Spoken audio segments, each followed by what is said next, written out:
mhlambe khona la akufunde khona ngoba nje since ngibuyile izinto azenzayo bhuti nokungiphamisela isandla njengomzali wakhe into ebengakaze ayenze into ebengakaze ayenze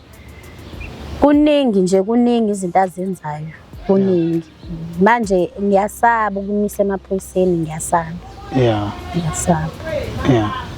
mhlambe alikho ikomiti ke nje lemphakathini noma awufuni ukuthi kuvele ihlazo lengane noma kwenzakalana